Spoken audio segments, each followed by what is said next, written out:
Hello guys and welcome back to another episode of our FC26 career mode here with Burnley. We are heading into season 2 today after what I would say is a pretty good first season in the Premier League. 14th place, 5th round of the FA Cup and 4th round of the League Cup. I don't think we really could have asked for much more, but we're going to be rebuilding the squad today. We've got loads to crack on with, so let's just dive straight into the new season. Well, as we head into the new season, we see confirmation of Josh Lawrence's move to Leeds United. And as we take a look at the squad for this season, oh, Josh Lawrence still here. I've just seen him walk out the front door. What are you still doing here, Josh? You're meant to be at your new club. We'll probably have to see him one day in the calendar. But, I mean, look at the size of the squad. We've had so many players coming back from loan spells. We are going to have a serious clear out because this squad is so bloated. As we take a look at the squad as well, I'm not sure why Josh Lawrence is still here. We've got a lot of players with their deals up at the end of the season. A lot of these guys are not going to be here, so I'm just going to try and get them out the door. I mean, you look at the value of all of these guys, it's really not a lot of money, so I'm just going to try and get them out the door and off the books because honestly, as I've said, this squad is so big. But also, I've just seen for some reason Kyle Walker's submitted a transfer request. I've no idea when and where this came from. He's only got a year left on his contract.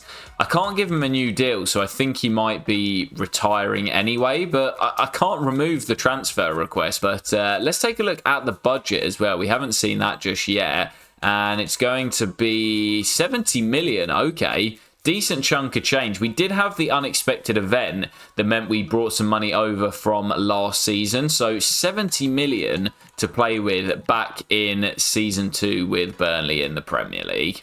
And actually, before we do anything, guys, just a quick look at the Youth Academy. I'm actually going to release a few players. Jamie Seymour could have some decent potential, but we've got Draper, Bull, and Pope, who all look like they've got better potential. So I'm actually going to release Jamie Seymour because we only want the absolute creme de la creme. I'm going to get rid of Kyle Buckley as well. He was the first player that we brought into the youth setup, but its potential is not as good as we first thought. And also this striker, Harry Hobson. I took a bit of a punt on him, but the potential range has just continued to decrease. What I'm actually going to do after we've shifted off a lot of the deadwood is promote the 16 and 17 year olds and try and get them out on loan to get them some first team football and some growth this season. But we are of course going to send our youth scouts out, and the first of those of course is going to be staying in our home nation of England. Now, I can't remember what I looked for. Was it striker and centre-back last year?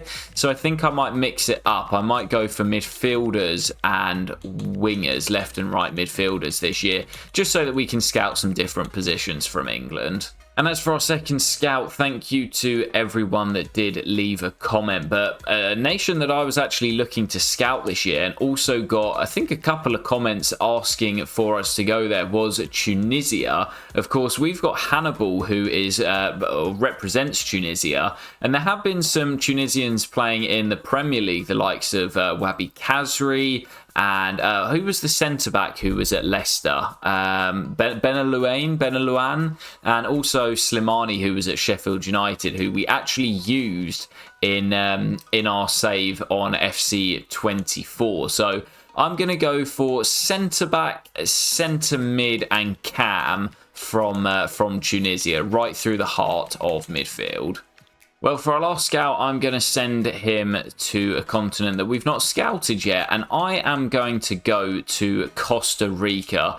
Bit of a random one, but I'm thinking the likes of Joel Campbell, Brian Ruiz, some throwback Premier League players that have played from Costa Rica. And I'm actually going to look, a bit random, but I'm going to go left mid, right mid, striker, and left back. Kind of random. I want to add right back in there as well, but obviously you can only have 4. So let's send our scouts out and hope that we find some more good young players this season. Well, guys, before we do anything else as well, I've just found an absolute gem in the free agents. Nick Pope, former Burnley man, of course, released by Newcastle, and 34 years of age, yes. not the young goalkeeper I was looking at, but potentially I was looking at getting James Trafford back on loan or Mads Hermansen, who was relegated with West Ham.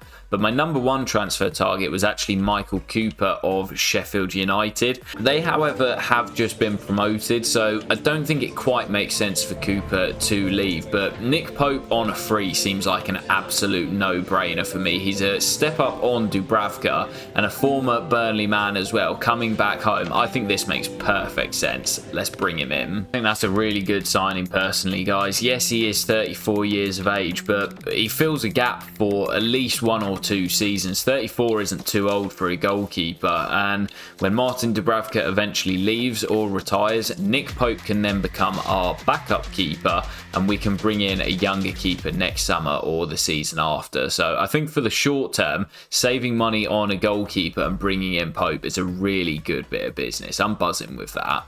Well, guys, there goes our first deal of the summer. I hate that there's no audio, but Logan Pye is the first man out the door for 460 grand, and there's many more to come. And there goes deal number 2. I think that is Oliver Son heading to Austria Vienna. I thought he might have some decent potential, but he's never going to kick a ball at the club, so I thought it best just to cash him. And that was a 2 for as well. Another right back, Sharundi Sambo, heading to Germany to join Heidenheim for, again, a small fee of 2.5 million. Another player leaving the club here. We're getting rid of all the deadwood nice and early. That is Mickey Mellon heading to Al Riyadh for just over 1.1 million. I'll take that. Another departure here. I think that is Enoch Agayi heading to Turkey at Alanyaspor for 1.25 million. And it's a 2 for Joe Bowers heading to Royal Antwerp for 1.35 as well. All these small transfer fees are adding up. Well, guys, this is an interesting bid here from Everton for Lyle Foster. He's not on the transfer market, but I said I wouldn't be against selling him, and I think Everton's quite a reasonable destination. I'm going to ask for 7.5 million. And thus far, David Moyes not budging. Let's ask for 7.25 million. And yeah, David Moyes happy to pay it. So I'm quite a big fan of Lyle Foster, but I'll take the money, 7.25 million. And I've got my eyes on a big new number 9 this summer. And yep, there goes Lyle Foster as well. Quite a big sale that. He started a lot of games for us last season, but only managed 2 goals. So yeah, happy to let him go to the Toffees. I reckon we could have got more money for him, but I'll take 7.25 million. Well, with our budget now rising to 85 million, I've got rid of most of the deadwood, but there are a couple of players that I just can't seem to shift. I'm going to see if I can maybe release them. Charlie Casper is only going to cost 86 grand to release, so I'm going to get rid of the goalkeeper. We've then also got McDermott, who again, only a year left on his deal, so I could just let it run down, but to be honest, I'd probably just rather release him for the sake of 95 grand.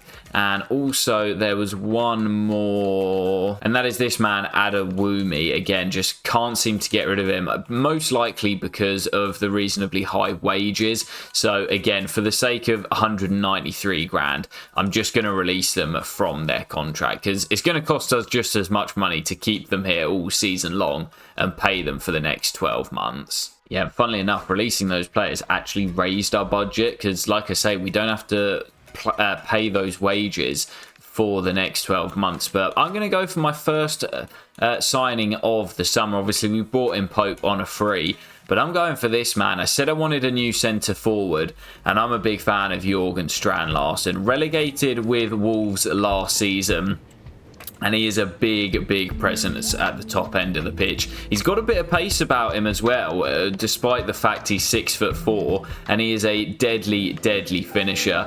Even though Wolves were relegated, he's still probably going to cost us somewhere between 25 to 30 million, if not more. So it's going to be a big chunk of money on our new number 9 this season. Yeah, so there we have it. Jorgen Strand Larsen is in. I'm a big fan of his, and I'm so glad to be able to bring him in. He was my main transfer target this season, and I just think he's going to elevate our centre forward position to the next level. Takes the number 9 shirt from Lyle Foster, And although Amdouni was good for us last season, I think Strand Larsen could be a big signing that will really push us up the table. So alongside Nick Pope, I think that is two fantastic signings so far this summer. Well, guys, we're already through to the 1st of August, so that means it is Youth Academy scouting time. So let's see if we've got anyone who looks like they could be decent. Chris Lane looks like he could have some potential at just 14, and Ellis Hall as well at 15. We will keep the scouting on those two for now. And as for the new nations, Costa Rica up first, and it looks like we found some good players here. I'm going to turn away Augustin Menendez, but these four will definitely keep the scouting on. Soto looks pretty decent, exciting prospect tag on him already. And yeah, we'll keep the scouting on these four for now. As for Tunisia, Ibrahim is going to be turned away, but this lad looks pretty decent, showing great potential. Benarbia looks pretty good as well, quite like the name. But Hachini and Ibrahim will be turned away. So a decent first month's worth of scouting from our new scouts. Well, starting to see some sales from more of our sort of squad players now rather than the deadwood, as that is Joe Worrell heading to Sunderland for £3.5 million. A bit of a legend of English football, especially with Nottingham Forest fans, but just wasn't going to get any football, so best to let him go elsewhere. And there goes another sale. That is centre forward Andreas Huntonji, who wasn't actually at the club last year. He's obviously got a good agent because he's off to Saudi Arabia for £5 million. And speaking of good agents, Manuel Benson, who spent last year on loan in the Championship, is off to France to play for the Coupe de France winners Lyon. And that deal's a twofer as well. Michael Obafemi heading to Italy to join Monza for £1.8 million. Guys, I've still got a few players to sell. I'm not done yet, and we've still got 70 million in the budget. So I think what I'm going to do is spend some of that. I want to bring in a new centre back. And we could go out and spend a bit more money on somebody slightly better. I've seen some comments for Nathan Ake, who is a player I'd like to bring in, but I'm maybe going to give it one more year before I look to bring him in. Joe Gomez as well is a really great player with great versatility, but again, I'm not sure he would really leave Liverpool at the moment. He's been there for the best part of 10 years. Todibo went down to the Championship with West Ham, so we could potentially bring him in, but the low stamina puts me off. But the man I'm actually going to go for is a bit left field, but Thomas Beelen of Feyenoord, 6'3" central defender. Got a bit of pace about him, but it's the jumping, the strength that I really love about this man. Looks like a pretty solid defender as well. And again, we could spend a little bit more money to bring in someone slightly better, but I think he could be a really good signing for the future, and there's still a lot of players that I want to bring in, so I'm trying to keep my funds in the pocket.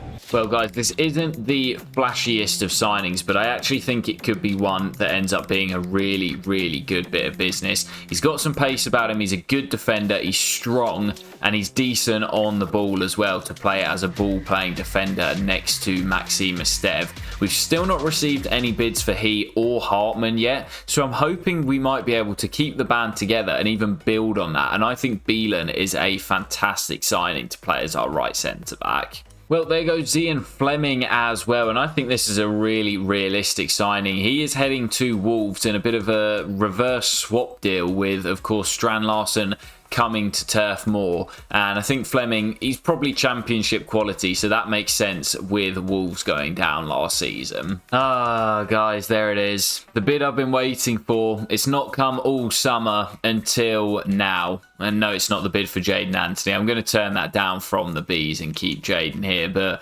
Hartman wanted by Chelsea. I've just had a look as well, and Cucurella's actually left to Napoli in the save. They've still got Jarell Hato, but this is a sort of Chelsea signing, a young player who's developing well, so it's no surprise that they have come in for Hartman, so I don't think I can stand in his way. And for £40 million, I imagine that will be a club record sale, and Hartman looks like he could be on his way to Stamford Bridge. That's a shame because I'm a big fan of his. Well, guys, we'll have to wait and see what happens with the Hartman transfer saga, but I'm going to leave him out of the matchday squad today, as it looks as if he is going to be heading to Chelsea. When the world champions come calling, it's difficult to to not answer the phone. But alright, we'll jump into our first game of the season, and it's a really tough start for us as well. Manchester City away at the Etihad. Couldn't get much tougher, and Burnley have just gone there and lost 5-1 in real life. So I'm hoping it's not going to be a repeat scoreline, but honestly, I'll take anything out of this game. I'm expecting that we're probably going to lose, but if we can pick up a point on the road at Man City, that's a great result. Come on, you Clarets. Yeah, I'm definitely not done in the transfer market as well. There is still lots to come from Burnley. Obviously, it looks like we've had a really busy window because we've sold so many players. Oh, it's a terrible giveaway, but most of those guys were just complete deadwood who were never going to get any football. So it's not actually been that much of a clear out. We've not lost too many of our sort of main squad players. The guys that came back from loans last year were all complete deadwood, as Nick Pope makes a tremendous save on his second Burnley debut to deny Erling Haaland. Oh, Haaland spins away from Esteve. Beelen comes across, can't get there, and Pope denies him again. Great from our new English number one, as Foden dispossessed by Bash, and again Nick Pope keeping us in the game here. Bardiol up for the previous corner, and he stayed forward as well. Bernardo Silva. Bardiol. Haaland tipped over by Pope. Oh, Strand Larsen. That's great pressing from centre forward, and Bash down the line to Jaden Anthony. Space for Jaden. Strand Larsen's with him. Jorgen Strand Larsen took it on early, and Donnarumma did well to hold on to that, because that came through a crowd of bodies, and just a little sign from Burnley that we've still got some attacking threat out there. Well, it really has to be now for Man City. We've done such a good job defensively today. Nick Pope's been good on his debut as well, and this will be a huge clean sheet. But Foden, oh, what a chance. It's a tough chance, but a player of his quality, you would have expected him to hit the target from there. But that is going to do it, as we will survive and claim a point on the road on match day 1 of the new season. Away at the Etihad, that is a fantastic result, and we frustrated Man City all day long. We've been really good defensively so far in this save, and I think that is going to continue as we head into season 2. We've just got to get a little bit more forward thinking on an offensive end, but that's a great point to start off the new season. Alright guys, well, as we get back to the menus, I think we're going to leave it there for today, as we do see the sale of Hartman to Chelsea going through. So that is a shame. I won't lie, I'm quite disappointed that we only got to use him for 1 year, but he is by far the best player at the club, and it's no real surprise that a side like Chelsea have come in for him. So we'll have to replace him in the next episode, and I've still got lots of transfer targets that I want to bring in as well. I'm nowhere near done, with over 100 million still left in the budget. So you definitely don't want to miss the next episode, where we will continue the rebuild with Burnley and look to build on what was a really good point away from home in match day 1 of the new season at the Etihad. I want to push for a top half finish this year, and if we can get off to a good start, that will certainly help. I'll catch you in the next episode very soon, guys. Take care and peace.